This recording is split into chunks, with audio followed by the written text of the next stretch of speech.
তবে আপনি বিনয় করে যেমন অনেক কৃতিত্ব তার দিকে দিলেন, আমার নিশ্চিতভাবে ধারণা হয় যে তিনি যদি এখানে থাকতেন তিনিও আপনাকে অনেক কিছু দিয়ে দিতেন।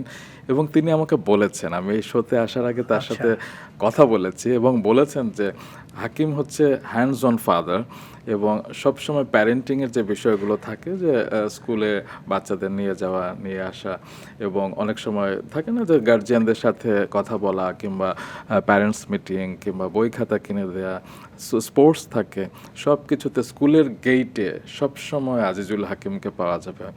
তিনি সবসময় হয়তো ফোনে খোঁজ খবর নিতেন, কিন্তু আপনি একজন তারকা হয়েও সবসময় এই বিষয়গুলো মেনটেন করেছেন। কিভাবে? এটা আসলে মানে সময় করে নেওয়ার একটা বিষয় আর কি। আমি আমার মেয়ে যখন ছোট, ওকে যখন স্কুলে দেই, আমি তখন মেয়ের ওই স্কুলে ভর্তির সূত্রে আমি ওই স্কুলের গার্ডিয়ান কমিটির একজন মেম্বার হয়ে যাই। এবং তখন তো ওই যে প্যারেন্টসদের সঙ্গে মিটিং করা, ওইটা একটা আমার নিত্য নৈমিত্তিক কাজের একটা শিডিউল হয়ে যায়। আর বাচ্চার মানে ওই যে স্কুলে নিয়ে যাওয়া, নিয়ে আসা, এটা আমি আসলে আমি ভালোবাসা থেকে, ভালো লাগা থেকেই আসলে করি।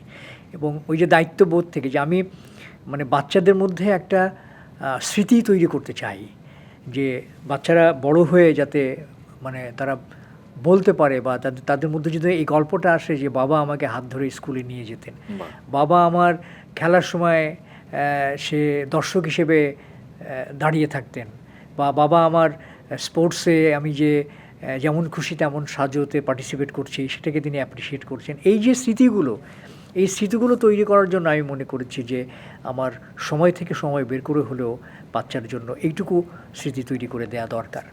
আর একটা জিনিস যেটা, যেহেতু জিনাত নাট্যকার, নাটক লেখে এবং পুরো পরিবারের যে ম্যানেজমেন্ট, কারণ পরিবারকে তো ম্যানেজমেন্ট করতে হয়, তো ম্যানেজমেন্টের টোটাল দায়িত্ব যেহেতু তার উপরে, সে তার পরিবারটি ম্যানেজমেন্ট করে আর আমি এই দিকের এই কাজগুলো করি।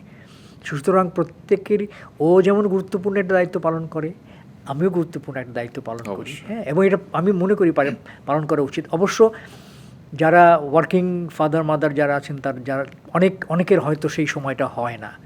হ্যাঁ, কিন্তু আমি মনে করি যে তারপরেও যদি সময় থাকে অফিসে যাওয়ার পথে বাচ্চাকে স্কুলে ড্রপ করে দেয়া, সেটা যদি করে তাহলে বাচ্চার জন্য এক ধরনের ইন্সপিরেশন তৈরি হয়।